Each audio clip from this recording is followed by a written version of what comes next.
একটা মহাসাগরের মধ্যে একটা চড়ুই পাখি যে যদি একটু পানি খায়, পানি খাওয়ার পরে ওই চড়ুই পাখির ঠোঁটে যে একটু পানি লেগে থাকে ওইটারে বলে কলি।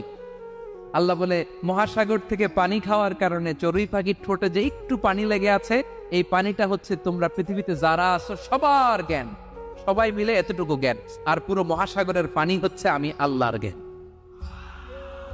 তাহলে আপনার জ্ঞান তো অনেক বেশি।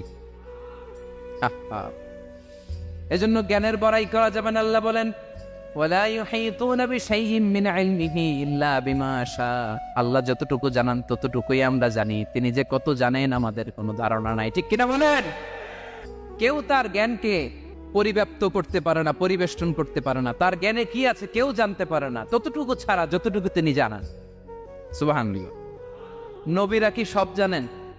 বিষ্ণু ঈসা ইসলাম সব জানতেন? আল্লাহ তাআলা নবীদেরকে যতটুকু জানান ততটুকুই নবীরা বলেন, ঠিক কিনা?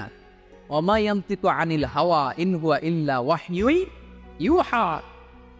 আল্লাহ যতটুকু জানায় নবীরা ততটুকু বলতে পারে, এর বাইরে বলতে পারে না। আল্লাহ যতটুকু জানায় ততটুকু। আমাদের জ্ঞান যা আছে দিছে কে? সবাই বলুন, কে দিছে? এজন্য আল্লাহ বলে আমি যদি জ্ঞান দেই তাইলে তোমরা জ্ঞান পাও, এছাড়া জ্ঞানের কোনো মাধ্যম দুনিয়াতে। আর আমাদের জ্ঞান একেবারে কম, এই জ্ঞান নিয়ে আমরা বড়াই, কত বড়াই করি, জ্ঞানের কত বড়াই, গর্ব অহংকার, কত গরম আছে না নাই?